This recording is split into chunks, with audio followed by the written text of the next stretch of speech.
Welcome to the decision session of the Executive Member for Housing and Safe Neighbourhoods on Thursday, 20th of October. I'm Councillor Denise Hill.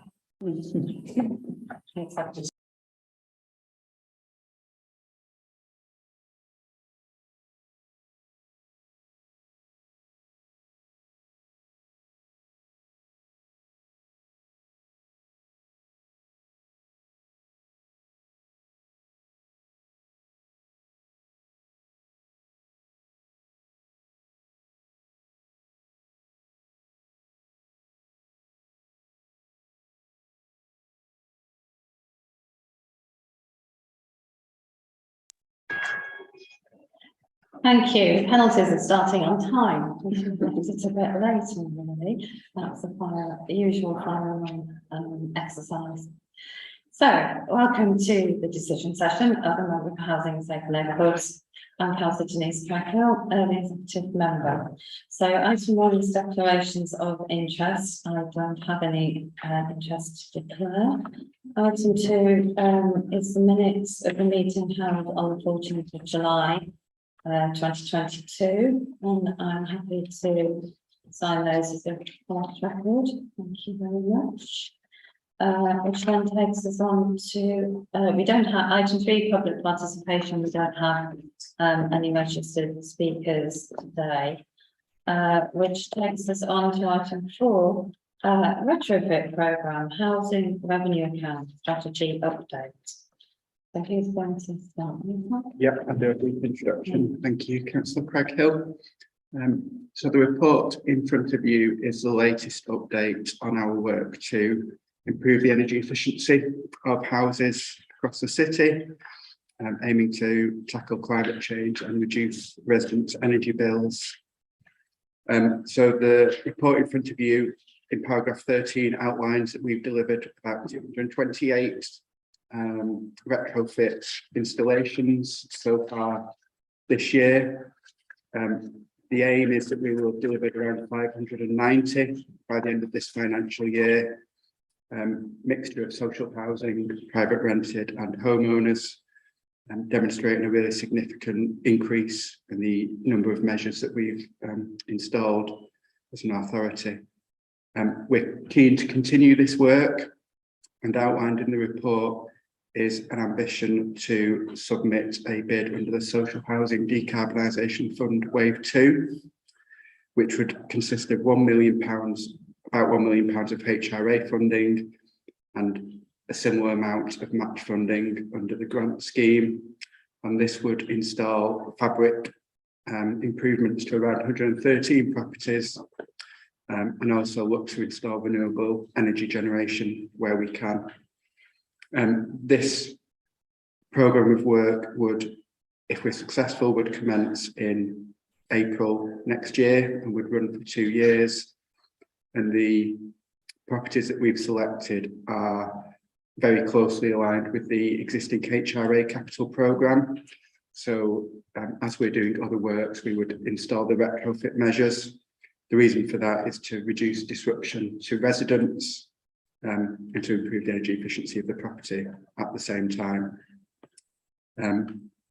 We recognise the cost of living crisis at the moment, so also put forward in the paper is proposed allocation of £60,000 for a series of quick wins that would take place this winter that would support about 250 tenants.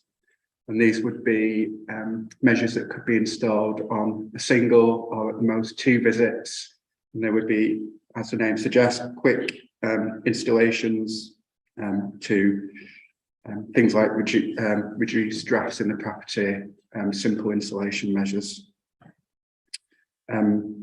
So subject to your support, this would have allocated all of the £2 million capital budget that was approved by Executive in December 2020, and that is summarised in paragraph 26. And then the final thing for me is just that the retrofit action plan is currently out to public consultation for the next few weeks, and the plan is to bring that back to Executive later this year. Thank you. Thank you. That's been some of the thank you very much. Does anyone have anything to add? I don't know. Well, I suppose one particular comment and question just came to me. The quick wins programme with the handy person. Yeah.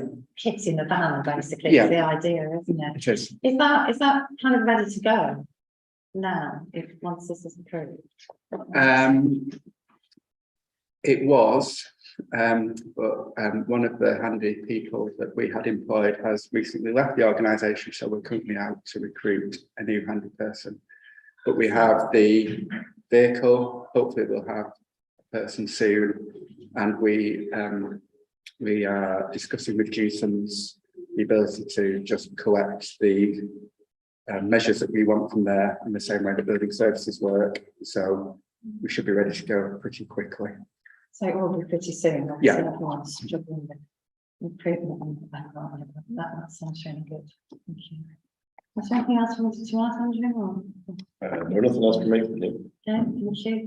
I've just got a few comments then. I think it is really positive, the whole paper, to see that we are continuing to make good progress on implementing these retrofit energy efficiency measures on council homes, specifically focused on in this paper. There is still a long way to go to scale up to the numbers we really need to get to meet our climate change targets and to help people with energy bills, but hence, as you say, the retrofit action plan, which is now currently out to consultation. The work that has been done and is now also underway, I think does represent a huge step forwards in terms of building up expertise in the council, increasing the knowledge of our stock in terms of energy efficiency and building up supply chains that we can use, as well, of course, bringing much needed energy saving improvements to a very significant number of council properties already. I think if the proposed bid to waive 2 of the social housing decarbonisation fund is successful, this will enable us to step up further with over 100 more council properties to be addressed, and we'll also add that extra 1 million to the value of the 2 million retrofit investment fund, with the other things as well that we've used as much funding that you've listed in here. So I really want to commend the way that we've used that 2 million of HRA investment to really maximise the return from that, bringing in external grants and increasing our knowledge of the stock, building up our understanding of retrofit, which puts us in a really good place for scaling up as we go forwards. Just finally, obviously energy costs are really at the forefront of everyone's minds at the moment, with government support not only insufficient, but now it seems changing almost daily, like a lot of other things.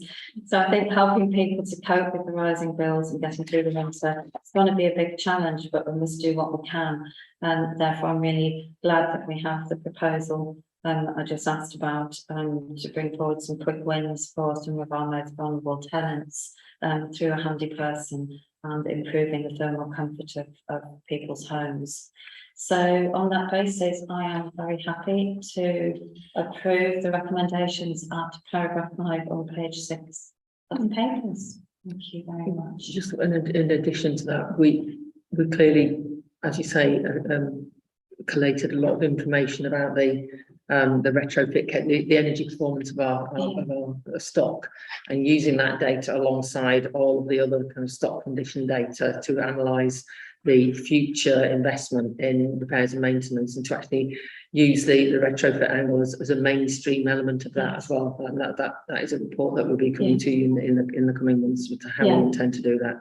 So as you say, this is not the end of the game, even though it's the allocation of the 2 million that we're currently invested. We have to make retrofit a core part of our asset management strategies going forwards, and Michael and Andrew are working on how we use that data to drive our investment decisions for the future, and use our standard core budgets, as well as the successfully large amount of grant funding that the team have managed to attract. And I think making it that core part is going to be absolutely crucial, because finding the finance for retrofit in all tenures is one of the biggest challenges. Yeah, so I think that's really positive. Thank you. So I'm just going to the other item on the agenda is under business, urgent business, and I'm not aware of any other urgent business, so close the meeting at this point. Thank you.